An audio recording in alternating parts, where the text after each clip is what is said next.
हर हर महादेव, श्री शिवाय नमस्तुभ्यम। दोस्तों, स्वागत है आपका अपने प्यारे से चैनल सनातन की चर्चा में। तो दोस्तों, अगर आप भी अपने जीवन में कुछ नया जानने के लिए उत्सुक हैं तो इस चैनल को सब्सक्राइब कीजिए।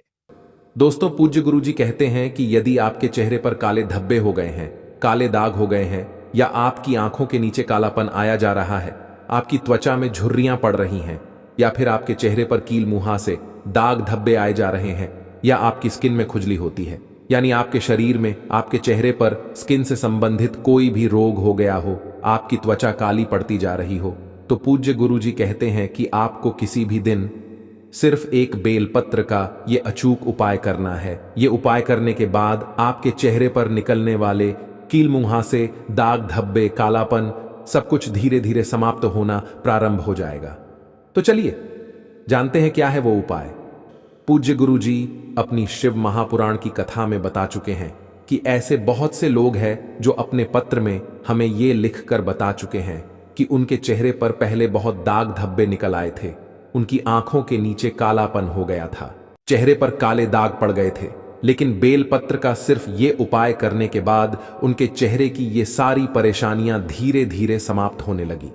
अगर आपको भी अपने चेहरे पर इन सभी समस्याओं का सामना करना पड़ रहा है तो आप इस बेलपत्र के उपाय को जरूर करिएगा। इस उपाय की सबसे खास बात यह है कि यह उपाय आप किसी भी दिन कर सकते हैं, सोमवार से लेकर रविवार तक किसी भी दिन कर सकते हैं, और सुबह से लेकर शाम तक पूरे दिन में किसी भी समय शिवालय जाकर यह उपाय किया जा सकता है। देखिए, सबसे पहले आपको इस उपाय के लिए जरूरत पड़ेगी एक बेलपत्र की। गुरुजी अपनी शिव महापुराण की कथा में हमेशा बताते हैं कि बेलपत्र कहीं से भी कटी फटी नहीं होनी चाहिए, और बेलपत्र की डंडी के आखिर में जो डूट होती है, यानी जो डंठल होता है, जो बेलपत्र की डंडे के आखिर में गांठ होती है, वो भी नहीं होनी चाहिए। अगर वो है तो उसको आप हटा लेंगे। पूज्य गुरुजी अक्सर अपनी कथा में बेलपत्र के उपाय बहुत ज्यादा मात्रा में इसलिए बताते हैं क्योंकि बेलपत्र की उत्पत्ति माता पार्वती के अश्रु से हुई है। इसलिए महादेव को बेलपत्र जब भी हम समर्पित करते हैं तो उससे महादेव हमारी कामना को बहुत ही जल्द परिपूर्ण करते हैं। इसलिए आप बेलपत्र के उपाय जरूर करिए। देखिए, आपने इस उपाय के लिए एक बेलपत्र ले ली।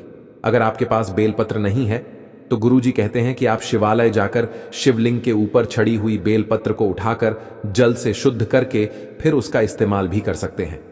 फिर इसके बाद आपको लेना है सफेद चंदन। अगर आपके पास है तो आप उसका इस्तेमाल कर सकते हैं, और अगर नहीं है तो आप अपने आसपास की किसी भी पूजन सामग्री वाली दुकान से सफेद चंदन ले सकते हैं।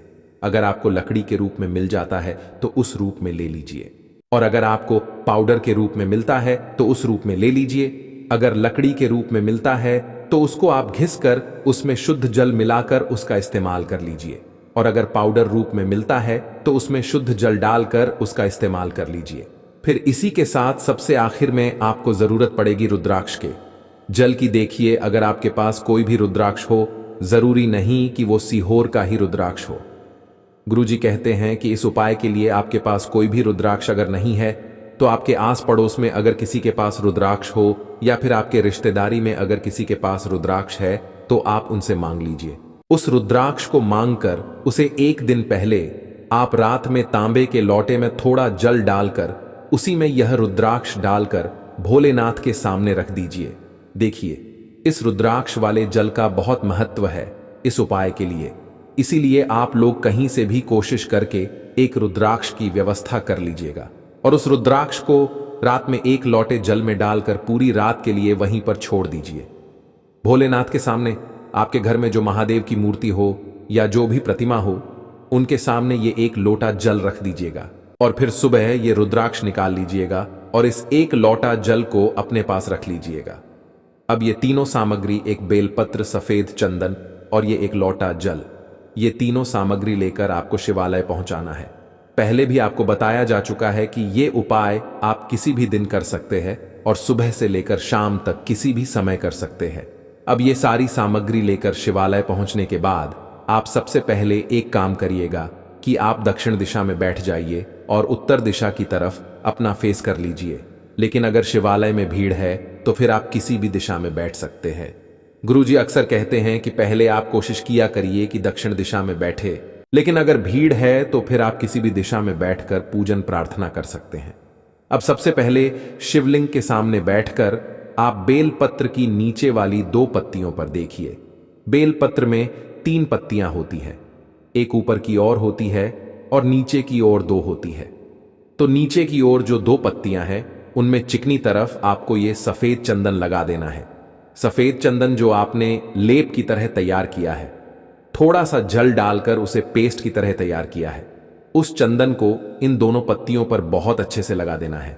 इन पत्तियों के चिकनी तरफ वाले साइड में पूरी पत्ती पर आपको ये चंदन लगा देना है।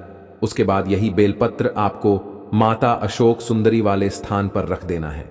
देखिए, सामने आपको समझाने का प्रयास किया जा रहा है। जैसे माता सुंदरी वाले स्थान पर बेलपत्र रखी गई है, ठीक वैसे ही आपको रखना है।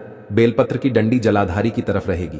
देखिए, अगर आपको माता अशोक सुंदरी के स्थान के बारे में जानकारी नहीं है तो जान लीजिए। जलाधारी के बीच में जो उठी हुई लाइन होती है, कहीं कहीं शिवलिंग पर जहां सांप की आकृति बनी होती है, इसी आकृति को यानी इसी उठी हुई लाइन को माता अशोक सुंदरी का स्थान कहा जाता है। और यहीं पर आपको एक बेलपत्र रख देना है। यहां पर बेलपत्र समर्पित करते हुए आपको अपनी वही कामना कर लेनी है जिसके लिए आप ये उपाय कर रहे हैं। आपके चेहरे पर जो भी दिक्कत हो गई है, कील मुहासों की वजह से या काले धब्बे जिनकी वजह से भी आपके चेहरे पर दिक्कत हो गई है, उसको दूर करने के लिए महादेव से प्रार्थना कर लेनी है। फिर इसके बाद आप एक लोटा जल जो लेकर आए हैं वो धीरे धीरे शिवलिंग के ऊपर समर्पित करते जाएंगे और लगातार शिव महापुराण के मूल मंत्र श्री शिवाय नमस्तुभ्यम का जाप करते जाएंगे। देखिए, गुरुजी ने कहा कि जल आपको बहुत ही धीरे धीरे समर्पित करना होता है। इतने धीरे समर्पित करना होता है कि जल समर्पित करते करते आप लोग कम से कम 11 बार श्री शिवाय नमस्तुभ्यम मंत्र का जाप जरूर कर लें। इसके बाद जो आपने जल समर्पित किया है वो इसी बेल पत्र के नीचे से जाता हुआ जलाधारी के नीचे बहने लगेगा। देखिए, ये जल जो जलाधारी से बहकर नीचे जा रहा है, इसी जल को आप किसी भी पात्र में ले लीजिए। आप चाहे तो जिस लोटे से आपने जल समर्पित किया है उस लोटे में थोड़ा सा रख लें, या आप अन्य किसी कटोरी में या किसी छोटे गिलास में यह थोड़ा सा जल ले सकते हैं। ये जल आपको लेना है और इसे महादेव से औषधि स्वरूप मांग लेना। देखिए, जल आपको सिर्फ आधी कटोरी या उससे कम ही लेना है। उसके बाद ये कटोरी अपने हाथ में रखते हुए महादेव से प्रार्थना कर लीजिए, विनती कर लीजिए कि ये मेरे महादेव, मेरे चेहरे पर यह दिक्कत हो गई है, बहुत समय से यह दिक्कत बनी हुई है, ये समाप्त नहीं हो रही है। कृपया इस जल को औषधि बनाने की कृपा करिए जिससे कि ये मेरी समस्या दूर हो सके। आप महादेव से कुछ ऐसी प्रार्थना करते हुए ये जल लेकर अपने घर आ जाए और इसे आप हर दिन इस्तेमाल करिए। देखिए, गुरुजी कहते हैं कि अगर आपके चेहरे पर ज्यादा कालापन हो गया है, ज्यादा झुर्रियां आ गई हैं या ज्यादा कील मुहासे निकल आए हैं, तो ये उपाय आप कम से कम 2 हफ्ते लगातार करिए। आप 3 हफ्ते भी कर सकते हैं। जब तक आपके चेहरे से ये सारी समस्याएं खत्म ना हो जाएं, तब तक आप ये उपाय कम से कम 3 हफ्ते तो लगातार कर सकते हैं। गुरुजी ने कहा कि ये उपाय करने से आपके चेहरे पर जो भी समस्या बनी हुई है वो धीरे धीरे समाप्त होना शुरू हो जाएगी। अगर आप महादेव के सामने पूरे दिल से, पूरे भाव से ये उपाय करते हैं तो हम यकीन दिलाते हैं कि आपके चेहरे से इन सभी समस्याओं का अंत होना शुरू हो जाएगा। तो दोस्तों, ये था पूज्य गुरुजी द्वारा बताया गया बहुत ही खास उपाय जो आपको अपने चेहरे के लिए, अपनी त्वचा के लिए जरूर करना चाहिए। अगर आपको जानकारी अच्छी लगी हो तो वीडियो लाइक करिएगा। मिलते हैं फिर एक नए वीडियो के साथ, तब तक के लिए नमस्कार।